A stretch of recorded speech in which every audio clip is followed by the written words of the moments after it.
آپ جیسا کہ جانتے ہیں جس دور سے ہم گزر رہے ہیں یہ فتنوں اور آزمائش کا دور ہے. ہر طرف سے فتنے یہ انسان کو ہلاکت کی طرف لے جا رہے ہیں. ایسے دور میں اپنے ایمان کو اور اپنے اسلام کو بچانا یہ مومن کی سب سے بڑی ذمہ داری ہے. قرآن کریم اسی لیے کہتا ہے یا ایھا الذین آمنوا آمنوا، اے ایمان والو ایمان لے آؤ. سوال پیدا ہوتا ہے ایمان والے ایمان کیوں لے آئے جب پہلے سے ایمان ہے؟ تو ہمارے مفسرین فرماتے ہیں یعنی ایمان پر ثابت قدم ہو جاؤ. اسی لیے قرآن کریم کی سورہ مبارکہ سورہ فاتحہ ہم ہر نماز کی ہر رکعت میں پڑھتے ہیں، جس میں اللہ ہر مرتبہ ہمیں کہتے ہیں اہدنا الصراط المستقیم، کہ تو ہمیں سیدھا راستہ بتلا، سیدھے راستے کی ہدایت عطا فرما. جبکہ ہم تو پہلے سے سیدھے راستے پر ہیں، مگر چونکہ اس دنیا میں سیدھے راستے پر جم جانا یہ آسان کام نہیں ہوتا ہے. انسان کو سیدھے راستے سے ہٹانے کے لیے طرح طرح کی سازشیں ہوتی ہیں، طرح طرح کے فتنے اور طرح طرح کے حالات اس کو گھیرے ہوئے ہوتے ہیں. اس کے لیے ہدایت پر جم جانا سب سے مشکل ترین امر ہوتا ہے. اسی لیے اسے ہر رکعت میں اس دعا کا حکم دیا گیا کہ وہ اللہ سے مانگے اہدینا الصراط المستقیم، کہ اے اللہ تو ہمیں سیدھے راستے کی ہدایت عطا فرما. صراط الذین انعمت علیہم، ان لوگوں کا راستہ جن پر تو نے انعام کیا، جس کو قرآن کریم نے دوسری جگہ پر بیان کیا من النبیین والصدیقین والشہداء والصالحین وحسن اولئک رفیقا، کہ انبیاء کا راستہ، صدیقین کا راستہ، شہداء کا راستہ اور صالحین کا راستہ، کہا اسی راستے کو صراط مستقیم کہا جاتا ہے. اس دنیا میں صراط مستقیم پر انسان کو گامزن کرنے کے لیے بہت ساری تحریکیں وجود میں آئی. نبی کریم صلی اللہ علیہ وسلم کے دور مسعود سے لے کر آج تک ہزاروں انسان جس زمانے میں جس طرح کی ضرورتیں پیش آئی وہ ایمان کو بچانے کی تحریکیں لے کر کھڑے ہوئے. جب انگریز اس ملک میں آئے تو انگریزوں نے یہ پلان بنایا کہ اس ملک سے مسلمانوں کے دلوں سے ایمان اور اسلام کو ختم کر دیا جاوے اور مسلمانوں کا رشتہ ان کے خالق اور مالک سے توڑ دیا جاوے، انہیں دین سے دور کر دیا جاوے.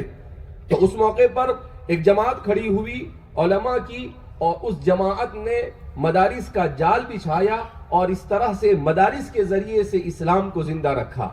مگر جب دیکھا کہ صرف مدارس اور مکاتب سے دین کا بچانا آسان نہیں رہا، اس لیے کہ لوگوں میں دین کا علم سیکھنا یہ اس کی طلب باقی نہیں رہی، تب پھر اللہ رب العزت نے مولانا الیاس صاحب رحمت اللہ علیہ کو کھڑا کیا. آپ نے 1926 میں دعوت و تبلیغ کے اس کام کو شروع کیا. آپ چونکہ ایک ایسے خاندان سے تعلق رکھتے تھے جو علم و تقوی اور زہد و پرہیزگاری کا مجسم تھا، اسی لیے فرماتے ہیں کہ آپ جب چھوٹے تھے تو آپ کھیلتے رہتے تھے، تو آپ کی دادی ایک مرتبہ آپ کو بلاتی ہے اور آپ کا سر سونگتی ہے اور اس کے بعد کہتی ہے کہ الیاس مجھے تیرے سر سے صحابیت کی خوشبو آ رہی ہے. کیا فرماتی ہے؟ الیاس مجھے تیرے سر سے صحابیت کی خوشبو آ رہی ہے. کیا مطلب؟ وہ یہ کہہ رہی تھی کہ ایسا کام اللہ آپ سے لینے والا ہے جیسا کام حضرات صحابہ کرام رضوان اللہ تعالیٰ عنہم اجمعین سے لیا گیا. ایسے بچے کب وجود میں آتے ہیں؟ حضرت قاری طیب صاحب فرماتے ہیں کہ حضرت مولانا الیاس صاحب کی والدہ یہ نماز کا اتنا اہتمام فرمانے والی تھی کہ جب اذان ہو جاتی تھی اگر وہ روٹی پکاتی تو روٹی اگر اس نے توے پر رکھا ہوتا انہوں نے تو اذان ہونے کے بعد ویسے ہی چھوڑ کر وہ نماز کے لیے چلی جاتی تھی. وہ نماز پڑھ کر سنت پڑھ کر اپنے تمام اذکار سے فارغ ہو کر آتی تھی اور وہ روٹی ویسی کے ویسی توے پر موجود رہتی تھی، وہ جلتی نہیں تھی. تو اس طرح سے ان کی عورتوں میں دین تھا. اسی دین نے ایسے لوگوں کو کھڑا کیا جنہوں نے ایسا کام وجود میں لایا جو پوری دنیا میں ایمان اور اسلام کی حفاظت کا ضامن بن گیا.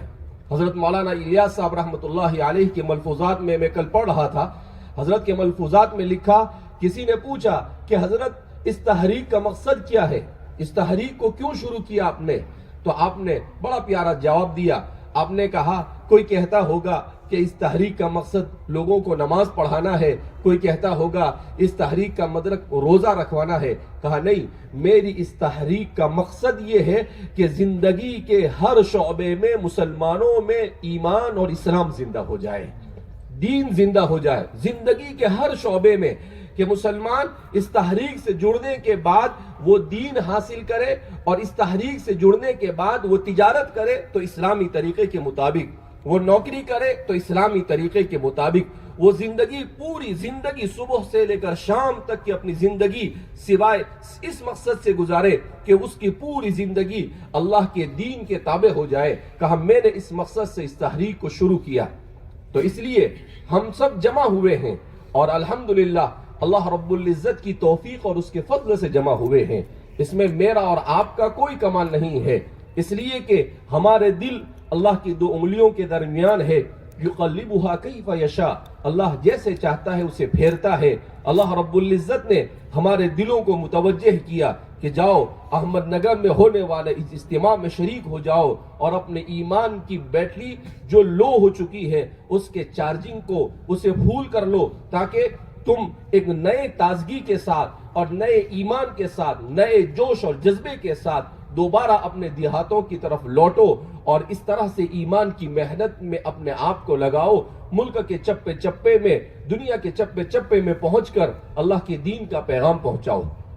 تو میرے بھائیو، دوست اور بزرگوں، ضرورت اس بات کی ہے کہ ہم ایمان اور اسلام کی اس تحریک کو سمجھیں. حضرت نے اس تحریک کو 1926 میں شروع کیا، اور 1944 میں حضرت مولانا الیاس صاحب رحمۃ اللہ علیہ اس دنیا سے رحلت فرما گئے. گویا کہ آپ نے اس تحریک کے پیچھے تقریباً 18 سال محنت کی، اور اس کا آغاز بھی بڑے پیارے انداز میں کیا. فرماتے ہیں کہ جب آپ دہلی آئے اور آپ نے اہل میوات میں دیکھا کہ دین کمزور ہے، اہل میوات خود کہتے ہیں کہ اگر حضرت مولانا الیاس صاحب کی یہ تحریک کھڑی نہ ہوتی تو شاید میوات کا پورا علاقہ یہ ارتداد کا شکار ہو جاتا. مگر اس تحریک کی برکت سے وہ ایمان پر باقی ہی نہیں رہے، بلکہ ان میں ایسے بڑے بڑے علماء وجود میں آئے جنہوں نے صرف میوات میں نہیں بلکہ پورے ملک میں اپنا اثر و رسوخ دکھایا. تو حضرت مولانا الیاس صاحب رحمۃ اللہ علیہ کی اس تحریک کو جب آپ نے شروع کیا تو فرماتے ہیں کہ سب سے پہلے جب آپ اس مسجد میں آئے تو وہاں پر ایک مکتب چلتا تھا. آپ نے اس مکتب کو مضبوط کیا، اور اس مکتب کو مدرسے میں تبدیل کیا، اور مدرسے میں تبدیل کرنے کے بعد پھر وہیں سے اپنے کام کو شروع کیا. اسی لیے ہمیں اس بات کو سمجھنا چاہیے کہ دین کا ہر شعبہ یہ دین کی ضرورت ہے. اسی لیے ہمارے والد صاحب ہمیشہ کہتے رہتے ہیں کہ جھگڑا ہوتا ہے ہی اور بھی کا. ہم میں سے ہر ایک مدرسے والا، تبلیغ والا، خانقاہ والا، دین کا جو بھی کام کرنے والا ہے، وہ ہر ایک اگر یہ سمجھے کہ یہ بھی دین کا کام ہے تو کوئی جھگڑا نہیں، مگر یہ سمجھے کہ یہ ہی دین کا کام ہے تو جھگڑا ہے. تو ہی اور بھی کا جھگڑا ہے. ہم میں سے ہر ایک یہ سمجھے کہ یہ ساری دین کی ضرورتیں ہیں، اس کے بغیر کام نہیں چلے گا. حضرت قاری طیب صاحب رحمۃ اللہ علیہ سے کسی نے پوچھا کہ حضرت یہ دعوت و تبلیغ کیا چیز ہے؟ تو حضرت نے فرمایا کہ دعوت و تبلیغ نام ہے دین کی تمام محنتوں کو جمع کرنے کا، جس میں دین کی تمام محنتوں کو جمع کر دیا گیا. کہا اس میں تعلیم بھی ہوتی ہے، گویا کہ علم دین بھی یہاں پر جمع کیا گیا. اس میں ذکر بھی ہوتا ہے، گویا تزکیے کو بھی یہاں پر جمع کیا گیا. اس میں لوگوں کو بٹھا کر ایک دوسرے کو نصیحت کرتے ہیں، امر بالمعروف اور نہی عن المنکر کرتے ہیں، تو دعوت بھی جمع ہو گئی، اور اچھے لوگوں کی صحبت میں لوگ رہتے ہیں. اس طرح سے دین کی تمام شعبوں کو جمع کرنے کا نام دعوت و تبلیغ ہے. اسی لیے کہتے ہیں حضرت تھانوی رحمۃ اللہ علیہ فرمایا کرتے تھے کہ دین کس کا نام ہے؟ اپنے عقیدے کو درست کرنے کا، اپنے نفس کا تزکیہ کرنے کا، اپنے اندر علم دین سے اپنے آپ کو آراستہ کرنے کا، اپنے اخلاق کو اسلام کی تعلیمات کے مطابق کرنے کا، اور اپنی معاشرت کو دین کے تابع کرنے کا. کہا جب یہ پانچوں چیز آ جائے کہ آپ کو پورا عقیدہ معلوم ہو، آپ کا پورا احکام کا علم ہو، آپ پورے طور پر اسلامی اخلاق سے آراستہ ہو، تو اس کا مطلب یہ ہے کہ آپ نے پورے دین کے اوپر عمل کیا. اس لیے کہ مجھے اور آپ کو جو دین ملا ہے وہ کامل و مکمل دین ہے. وہ دین صرف مسجد میں نماز کے لیے نہیں ہے، وہ دین صرف ایک حد تک کام کرنے کے لیے نہیں، بلکہ صبح اٹھنے سے لے کر شام کو سونے تک، دنیا میں آپ کے آنے سے لے کر موت تک کے زندگی کے ہر قدم پر اس دین کی تابعداری کرنا اور اپنے آپ کو اللہ کی رضامندی تک پہنچانا، یہ ہے اس دین کا مقصد.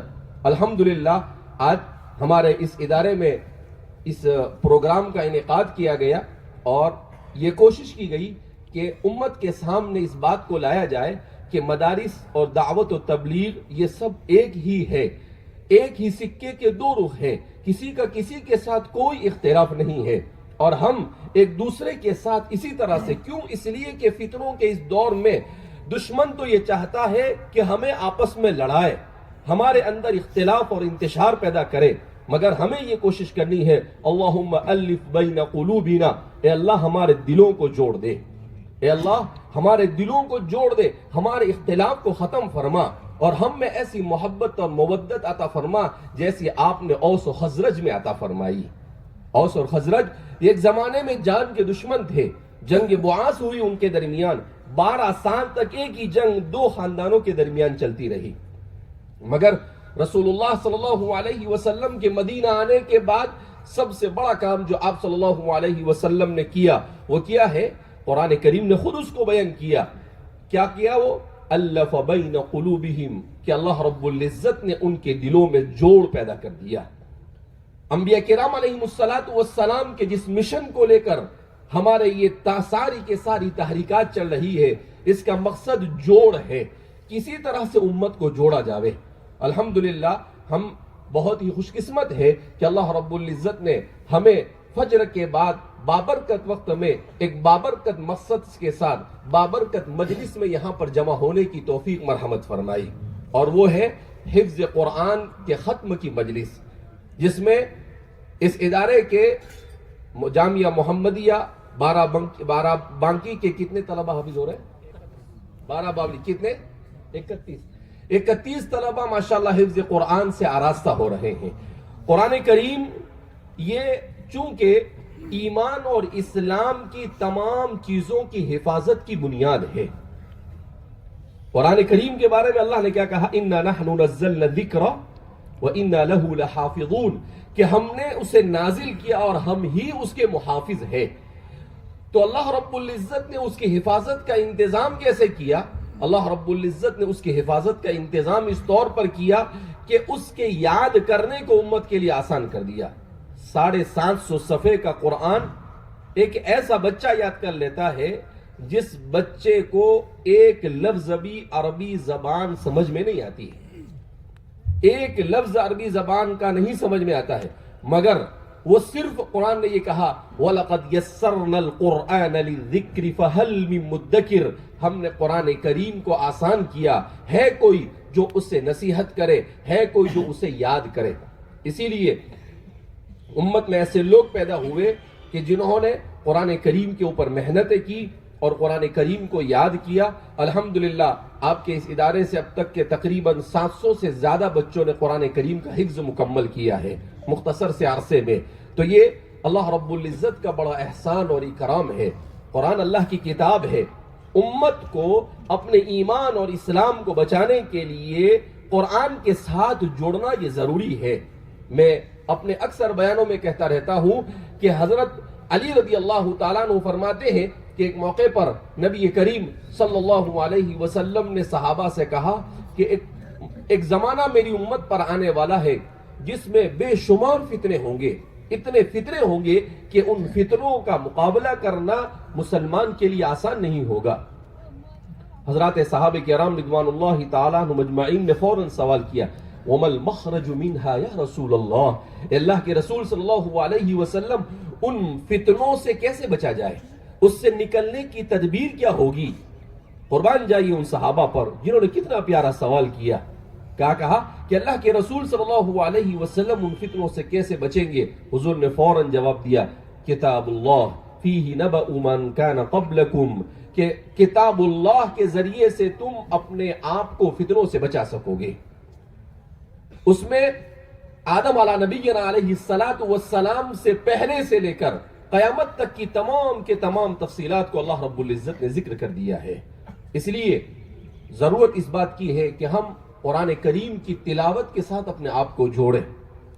قرآن کریم کے نزول کے مقاصد میں سے ہے ربنا وبعث فیہم رسولا منہم یتلو علیہم آیاتہ ویزکیہم ویعلمہم الکتاب والحکمہ وَإِن كَانُوا مِن قَبْلُ. تو قرآن کریم نے اس کو بیان کیا کہ سب سے پہلا حق قرآن کا یہ ہے کہ اس کی تلاوت کی جائے.